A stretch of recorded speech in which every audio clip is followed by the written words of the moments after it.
주마가 시작되었는데 건강 조심하시고요. 오늘은 원한을 풀어주시리라 이런 제목으로 말씀을 나누도록 하겠습니다. 유아실에 들려요?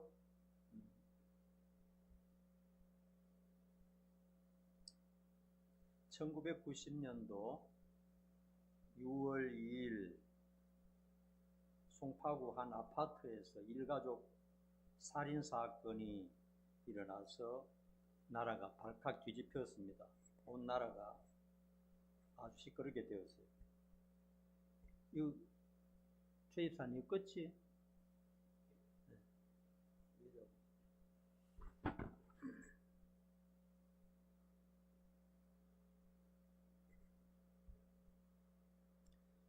그 집의 가장은 40세 김모 씨인데 부인은 37세 이모 씨고 그의 큰 딸은 11살이고 아들은 9살이었습니다.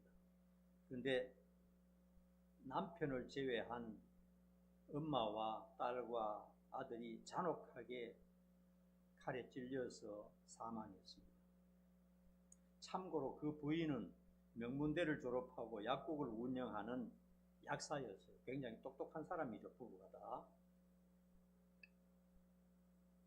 그 김씨는 죽지 않았는데 김씨는 안방에서 잤는데 진술을 들어보니까 술에 취해서 집에 들어왔다는 겁니다. 이 김씨는 그때 최근에 계속해서 만취가 돼서 들어왔어요. 기분이 나빠가지고.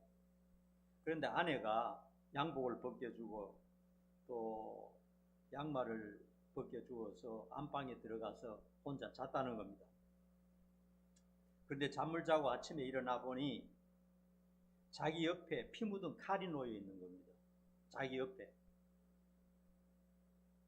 그리고 밖에 나가 보니 저와 자식이 그렇게 처참하게 피를 흘리면서 죽어 있었다는 겁니다. 그래서 이제 많은 수사관이 동원되어서 수십 명의 수사관들이 수사를 하기 시작했습니다. 너무나 끔찍한 일이기 때문에. 그래서 초기에는 누가 범인인 것 같아요? 남편 옆에 칼이 있어요. 그러니까 수사관들이 남편이 범인이다.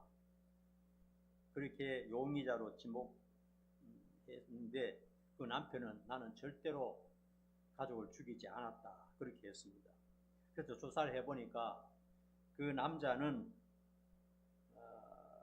흰 옷을 입고 입었어요. 바지도 흰 바지, 위에 샤츠도 흰 샤츠를 입었는데 피 한 방울 튀기지 않았다는 겁니다.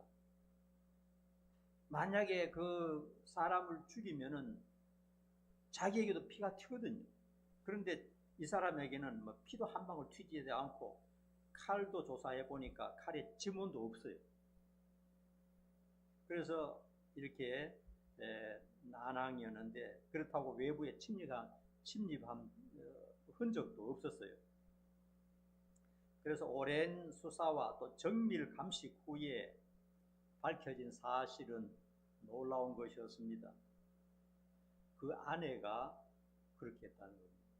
아내가 자녀들을 찔러서 죽였습니다. 목과 간 그리고 복부 3군데 찔려서 죽였어요. 딸부터 죽이고 딸방에 들어가서 딸을 죽이고 그 다음에 아들을 죽이고 그리고 부인에게는 14군데 칼로 아주 난자가 되어 있었어요. 그래서 조사한 결과 어떤 일이냐, 그 부인이 자기를 이렇게 찔렀죠. 그런데 이 똑똑한 사람이고도 약사니까 사람이 신체 구조를 잘 알잖아요. 심장을 찌르면 바로 죽는답니다. 꼼짝 못한대. 그런데 간을 찔렀다는 겁니다. 다 알잖아요. 간을 찌르면 바로 쓰러지지 않고 한동안 정신이 있는 거예요. 그래서 자기를 14군데 찌르고 간을 찌르고 그 다음에 칼을 아내 남편 오른손 옆에 갖다 놓고 자기가 거실에 나와서 피를 흘리면서 죽어 있는 겁니다.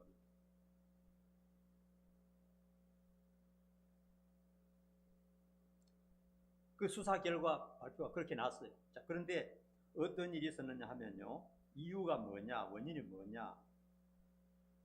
남편이 아내를 의심하고 불륜으로 자식을 낳았다. 이렇게 해서 수년 동안 정서적인 괴롭힘을 주었다는 겁니다. 왜 그런가 하면요. 그때 1990년대 우리나라에 친자 확인 제도가 처음 들어와서 그때 아들, 딸이 내 아들, 내 딸이 맞느냐 이런 것을 확인한다고 아주 시끄러운 때가 있었어요. 1990년대. 그런데 부부 둘 다 혈액형이 O형이었어요. 그러면 자식을 낳으면요.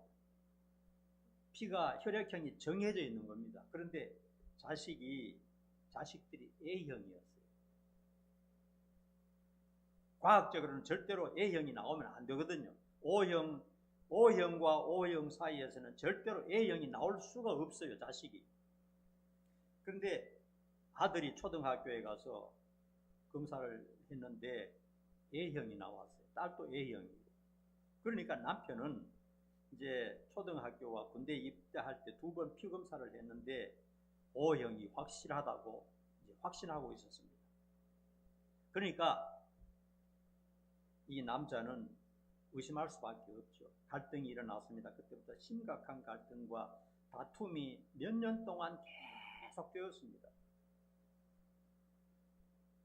그래서 남편은 정서적으로 괴롭히고 또 숨어가지고 어떤 불륜을 저지르는지 살펴보고 너무너무 심각한 상태에 오니까 그 여성은 너무나 억울한 겁니다. 절대 그런 일이 없는데 가슴이 터질 정도로 한이 맺히게 된 겁니다. 한이 맺혔어요. 그러니까 어떻게 됩니까? 스트레스를 받고 심각한 우울증에 걸리게 되는 것이죠. 정서적으로 학대를 당하게 되면 그렇게 되거든요. 그래서 아내는 우리 온 가족 다시 한번 병원에 가서 정밀 검사해보자. 그런데 남편은 거절했습니다. 나는 2번이나 했기 때문에 나는 혈액형 O형이 확실하다. 근데 아내가 자녀들 둘 데리고 가서 검사를 했는데 아내도 O형, 자녀들은 A형 그대로였습니다. 남편은 하지 않았습니다. 그런데 이제 남편은 계속해서 괴롭히고 어처증이 너무 심각해서 부인이 살 수가 없을 정도로 학대가 계속되었다는 겁니다. 여러분 똑똑한 사람이요 한번 마음을 잘못 먹으면 굉장히 위험합니다. 대충 사람 같으면 어떻게 하겠는데 이 부인이 똑똑한 사람이다 보니까 마음에 한이 맺혀서 그래 한번 해보자 하는 식으로 했다는 거죠. 그렇게 해서 정신이 그냥 혼미해져가지고 자식들 다 죽여버리고 자기 14군데 그냥 찔러가지고 자기도 죽고 그렇게 복수를 했다는 겁니다. 그 후에 남편이 이제 검사를 했는데 여러분 혈액 검사할 때 항상 정확한 것은 아니라고 합니다. 이게 과학이 다 맞는 건 아니래요. 그래서 검사를 다시 한번 정밀 검사를 했는데 남편이 O형이 아니고 A형이었다는 거예요.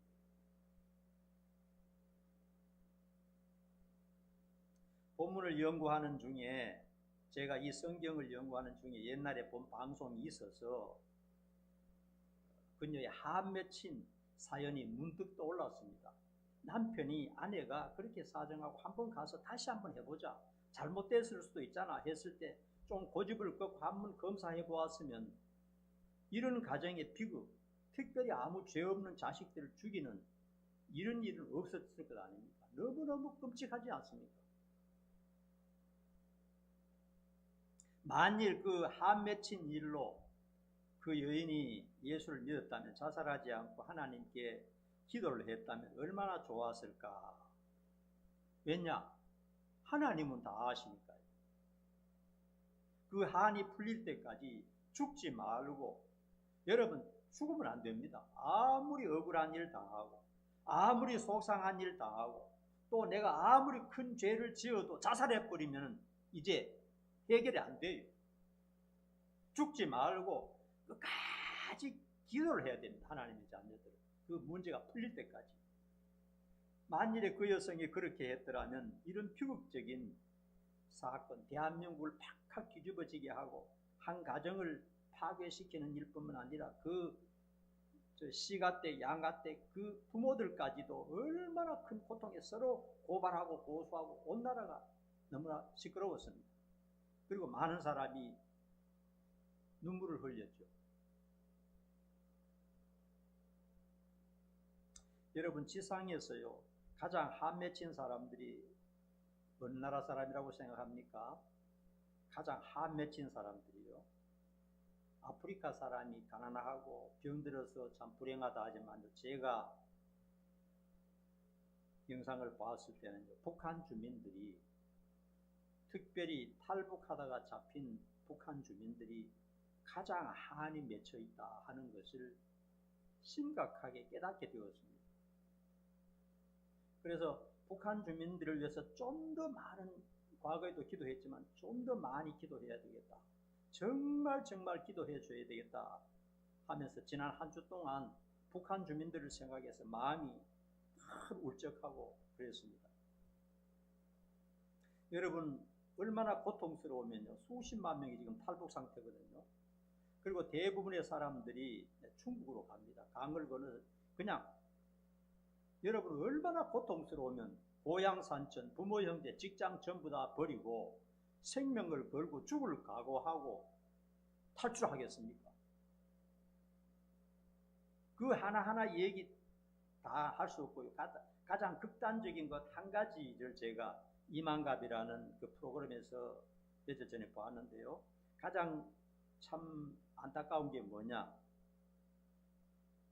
수백 명을 한꺼번에 이제 중국에서 한 번씩 이렇게 수천 명이 지금 중국에 수만 명이 탈북 상태인데 중국에서 다 알고 있다는 겁니다. 다 알고 있어서 한꺼번에 한 번씩 정치적인 문제 있을 때 수백 명씩, 수천 명씩 한꺼번에 보낸다는 겁니다. 보내면 어떻게 되느냐? 죽기보다 더 고통스러운 대우를 당한다는 거예요. 죽여주면 좋겠는데 죽을 자격도 없다면서 너무너무 고통을 준다는 거예요. 직접 그 사람들의 얘기를 들어보니까 너무너무 심각한 거예요. 그래서 한 번은 이제 수백 명을 이제 북한으로 돌려보내는데 어떻게 했느냐? 여러분 놀라지 마세요. 여기 어깨 있죠? 어깨에다가 구멍을 뚫어가지고 철사로 전부 끼워가지고 그렇게 끌고 갔다는 겁니다. 여러분 믿어집니까? 그리고 어떤 경우는 손바닥을 뚫어가지고 여기다 철사를 전부 끼워가지고 몇백 명 이렇게 끌고 북한으로 들어갔다는 겁니다. 우리의 생각으로는 상상도 안 돼요. 사람이 사람에게 할 수 있는 일이 아닌 것입니다. 여러분 왜 그렇게 하는지 아십니까? 그렇게 잡혀가는 사람들은 악에 받쳐 있어요. 죽기 살기로 하기 때문에 그렇게 하지 않으면 못 끌고 가요. 옛날에요, 이스라엘 사람들이요, 아수르나 바벨론에 잡혀갈 때 그 전설을 보면요, 그 사람들이 한꺼번에 수천 명, 수만 명씩 끌고 갔잖아요. 그런데 데리고 가는 사람들은 몇십 명밖에 안 된단 말이에요. 한 사람이 1000명을 끌고 갈 수가 있겠습니까? 그냥은 안 되거든요. 죽기 살기로 덤비는데 자기가 다 죽어요, 잘못하면. 그래서 어떻게 하느냐? 그때 당시엔 여기 턱에다가 전부 다 구멍을 뚫어가지고 철사로 다 입는다. 아수르와 바벨론으로 잡혀갈 때 이스라엘 백성들이 그렇게 한 맺히게 끌려갔어요. 턱에다가 전부 구멍을 뚫어서 철사를 엮어서 전부 끌고 갑니다. 아들, 딸, 엄마, 아빠 다 끌고 가기 때문에 자기가 주저앉으면 자기 가족들이 고통당하기 때문에 어쩔 수 없이 그렇게 사막으로 걸어가는데 3개월, 4개월, 9개월 동안 걸어서 거기까지 잡혀가는 거예요. 옛날에 그런 일이 있었을 줄 알았는데 지금 북한에도 그런 일이 있다는 겁니다. 여러분 한 30명의 군대가 와서 1000명을 끌고 갈 때요, 그렇게 안 하면 못 끌고 갑니다. 왜냐하면 가면 죽는다는 걸 알기 때문에 반드시 폭동을 일으켜서 죽기 살기로 덤비면요, 그 군인들이 다 잡혀 죽을 수 있기 때문에 아예 철저히 꼼짝 못하게 하기 위해서 아들, 딸, 할머니, 뭐 아버지 할 것들 전부 다 이렇게 꽂아가지고 그렇게 해서 끌고 북한에 가서 그래 가는 건 문제인데 거기 가서 대부분 다 죽는다는 겁니다. 맞아요. 상상도 할 수 없을 때는 얼마나 한이 맺혔는지. 우리가 할 수 있는 것은 뭐냐? 정말 기도를 해야 되겠다. 북한 주민을 위해서 기도해야 되겠다. 공산 정권이 무너지고 불쌍한 북한 주민들이 자유와 또 신앙을 회복할 수 있도록 기도해야 되겠다. 그런 생각을 일주일 동안 계속 하면서 기도하게 되었습니다.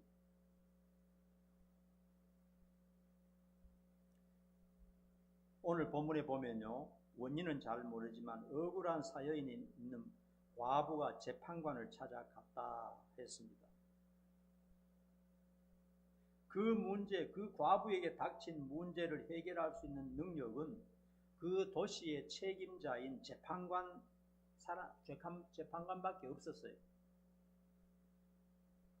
그런데 그 재판관은 어떤 사람이냐? 하나님도 두려워하지 않고 사람을 무시하는 굉장히 교만한 자였습니다. 가난한 사람이 그런 사람에게 도움을 받는 것은 불가능합니다. 요즘도 마찬가지입니다. 그러나 그녀는 한이 너무 맺혔기 때문에 그 한을 풀어야 되겠고 목숨 걸고 그 한을 풀기 위해서 작정을 했습니다. 보통 사람 같으면 이거는 뭐 계란으로 바위 치기다 하면서 스스로 그냥 목숨을 끊을 수 있는데 이 부인은 그렇게 하지 않았습니다. 내가 죽으면 모든 것이 끝나는 거예요. 죽지는 말아야 돼요. 그래서 목숨 걸고 죽을 각오하고 매일 가서 고함을 고래고래 질렀습니다. 내 한 풀어달라고. 그러니까 이 교만한 사람도 하루 이틀이지 처음에는 막 사람들 시켜서 쫓아보내고 밀어내고 막 물 퍼붓고 했지만은 매일 오니까 저거 그냥 뒀다가는 내가 먼저 스트레스 받아 죽겠다 이렇게 생각하고 그냥 그 문제를 해결해 줬다 이렇게 주님께서 말씀하셨어요. 그리고 주님께서 하시는 말씀이 뭐냐? 하물며 자비하신 너희 하나님 아버지께서 밤낮 부르짖는 너희들의 원한을 풀어주시지 않겠느냐? 그러므로 억울하고 한 맺힌 일이 있으면 하나님을 믿고 기도하라는 거예요. 그러면 그 한을 풀어주신다는 거예요. 그리고 낙심하지 말고 포기하지 말고 좌절하지 말고 믿고 계속해서 하나님께 기도하면 한을 풀어주신다. 그렇게 말씀하셨습니다. 여러분 믿습니까? 얼마나 위로가 됩니까? 얼마나 위로가 됩니까? 끝까지 하나님께서 해결해 주실 때까지 계속 밀고 기도하는 거예요. 자포자기하거나 자기를 상해하거나 죽을 필요가 없어요. 왜냐하면 하나님이 계시니까.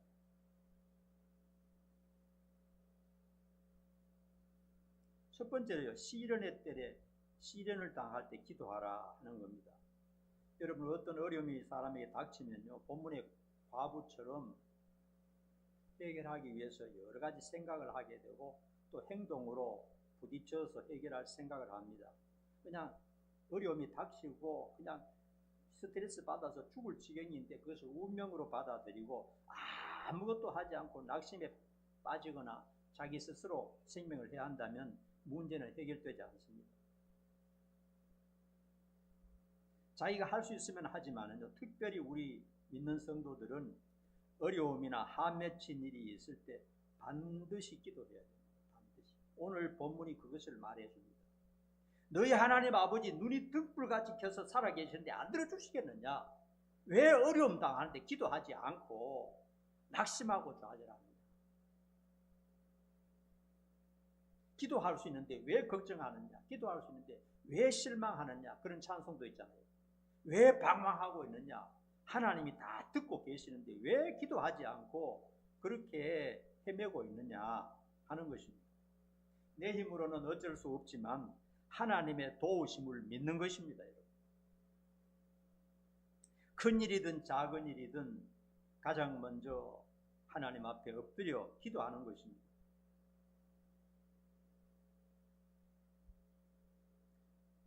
그리고 기도를 매일매일 정말 하는 사람은요, 어려움이 왔을 때 어떤 생각이 드느냐 하면요, 어려움이 닥쳤을 때 기도할 수 있으니까 무슨 수가 생긴다, 이런 믿음이 와요. 기도하지 않는 사람은 그런 생각도 안 하는데, 기도를 계속하고 하나님을 믿고 있는 사람들은 어려움이 닥치면 어떻게 생각하냐, 기도할 수 있으니까 무슨 수가 생긴다, 나에게는 능력이 없지만 하나님은 하실 수 있다, 이런 자신감과 위로가 와요. 평소에도 우리의 삶에서 가장 중요한 1순위가 기도입니다. 특별히 어떤 어려움을 당할 때는 더더욱 결심하고 만사 제쳐놓고 기도해야 됩니다. 핸드폰도 꺼놓고, 그 다음에 뭐 다른 거 취미생활도 좀 끊어놓고, 모든 거 덮어놓고 하나님 앞에 단둘이 가서 진지하게 기도해야 됩니다. 어려운 문제를 가지고. 어려움이 왔을 때 그거는 하나님께서 나에게 신호를 보내는 겁니다. 너 요즘 기도 안 하네. 너 요즘 기도가 부족해. 너 기도가 형식적이야. 너 신앙이 윗선이야. 그렇게 해서는 굉장히 위험해. 이런 신호로 받아들이고 어려움이 왔을 때는 반드시 하나님 앞에 진지하게 기도해야 됩니다. 진지하게 결심하면요, 성령님께서 도와주셔서 눈물이 흐르면서 기도에 힘이 생기면서 자신감과 용기와 믿음이 생기는 것입니다. 두 번째는요, 끈기 있게 기도하라고 말씀하십니다. 이 과부를 한번 보십시오. 몇 번 가서 부르짖었지만 모욕만 당했습니다. 처음에는 손톱도 안 들어갔어요. 왜냐하면 워낙 교만하고 악한 지배자였기 때문에. 저런 참 못난 저런 인간이 우리 집에 와서 저렇게 하면서 무시했습니다. 만일 대부분의 사람 같으면 이럴 겁니다. 이런 악한 자가 불쌍한 사람을 도와주리라고 생각한 내가 미친 짓이지, 이렇게 생각할 수가 있어요. 잘 들어보세요.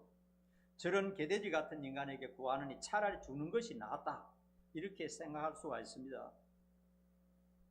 그래서 포기하고 욕하고 저주하고 악담을 퍼붓고 울면서 돌아오고 맙니다. 자기 자존심은 지켰어요. 집에 돌아왔지만 자기의 한 맺힌 심각한 문제는 결코 해결되지 않는다는 겁니다.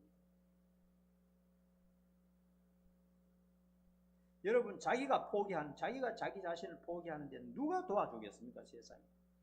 아무리 어려운 바위 같은 문제가 있어도 계속 끈기 있게 나아가라고 주님께서 말씀하고 계십니다. 한 번, 두 번 기도해보고 이거 틀렸다, 이렇게 하면 안 된다는 거예요. 이런 말이 있습니다. 한번 따라합시다. 포기하지 않으면 끝난 것이 아니다. 이런 유명한 명언이 있잖아요. 내가 포기하지 않으면 문제가 끝난 게 아니라는 겁니다. 주님께서도 그렇게 말씀하고 계세요. 그 부인은 한 맺힌 절박한 문제를 밤낮으로 찾아와서 부르짖고 또 부르짖었습니다. 죽기 살기로 몸부림치는 그녀를 누구도 멈추게 할 수 없었어요. 우리도 어려움이 있을 때 쉽게 포기하지 말고, 아이고 더러운 인간들, 나같이 참 가난하고 헐벗고 없으니까 이런 꼴 당하는구나, 슬프다, 이렇게 하면 안 된다는 겁니다. 우리 아버지가 누굽니까? 우리 아버지 왕 중에 왕이신 하나님을 믿고 끈기 있게 문제가 해결될 때까지 기도하라고 오늘 본문에서 주님께서 말씀하고 계세요. 중간에 포기하면 내가 지는 겁니다. 우리에게 당한 문제가 여러 가지 문제가 많을 수 있습니다. 가정에 불화가 있을 수도 있고, 자식 문제가 있을 수도 있고요, 물질적인 문제가 있을 수도 있고요, 육체적인 질병일 수도 있고요, 정신적인 병일 수도 있고, 우울증이나 강박증이 있을 수도 있고, 여러 가지 문제가 인간에게 있는데 우리에게 닥치는 환난은요, 어느 하나 심각하지 않는 것이 없어요. 나에게 문제가 있다 했을 때 심각하지 않는 것이 하나도 없습니다. 그러므로 자포자기하고 운명에 맡기고 그렇게 살면 안 되고 하나님 앞에 진지하게 한번 기도해 보라는 겁니다. 이것이 주님께서 우리에게 주신 힌트입니다. 마지막으로 주님께서 걱정을 하셨습니다. 그런데 인자가 올 때 세상에서 믿음을 보겠느냐, 이렇게 진지하게 기도하는 사람이 과연 몇이나 되겠느냐, 이렇게 회의적으로 말씀하셨어요. 진실한 마음과 올바른 믿음을 가지고 진지하게 기도할 사람이 몇 사람이나 될까, 이런 걱정을 하셨습니다. 가만히 보면요, 어떤 사람들은 고등학교 다닐 때, 어떤 사람들은 청년 시절에 산으로 집회로 뛰어다니면서 열정적으로 하나님을 사랑하며 기도했던 그런 모습을 가졌는데, 나이가 들고 결혼을 하고 직장을 가지고 이렇게 신앙 경륜이 오래되다 보니까 서서히 그 열정이 사라지고 그냥 주기주의적인, 그냥 지적인 그런 어떤 그런 신앙, 나는 구원받았다 하는 그런 자만한 신앙 가지고 신앙이 변질된 사람이 굉장히 많습니다. 목회자도 그렇고 장로도 그렇고 집사도 그렇고 교인도 그렇고, 청년 때 어릴 때는 정신없이 달리면서 콧물 눈물 흘리며 회개하고 찬양을 막 몇 시간씩 부르고 산에 가서 막 부르짖고 했는데 그런 믿음 다 잊어버리고 그냥 교회 와서 1시간 뭐 앉아있다가 돌아가는 이런 사람들이 오늘날 얼마나 많은지 모릅니다. 신앙이 죽어버렸어요. 찬송도 말씀도 회개도 간절함도 없고 기쁨도 없어요. 찬송이 얼마나 멋진 겁니까? 신나는 겁니까? 하나님의 말씀이 얼마나 신비한 겁니까? 이 세상에서 가질 수 있는 최고인데 회개하는 것이 얼마나 중요합니까? 내 모든 죄가 해결될 수 있는 방법인데 기도하는 것이 얼마나 귀합니까? 여러분, 기도라고 말할 때 기자만 해도 눈물이 쏟아져요. 왜냐하면 기도라는 것은 개인이 독백이 아니거든요. 기도는 성부, 성자, 성령과 전부 다 연결되어 있습니다. 기도는 어마어마한 겁니다. 기도는 하나님 앞에 나아가서 내가 말씀을 드리는 거죠. 내 마음을 털어놓고 말씀을 드리는 거죠. 예수님의 십자가의 보혈의 공로 의지하고 나가니까 예수님과 관계되죠. 성령님의 역사로 말미암아 나가니까 삼일째 하나님의 역사가 기도 속에 다 들어있는 겁니다. 여러분, 길게 기도하면 좋겠지만 길게 못하면 5분이나 10분이라도 한번 엎드려 보세요. 무릎 꿇고 여러분 책상 옆에 한번 엎드려 보세요. 하나님 부르면서. 그것보다 더 소중한 건 세상에 아무것도 없습니다. 여러분,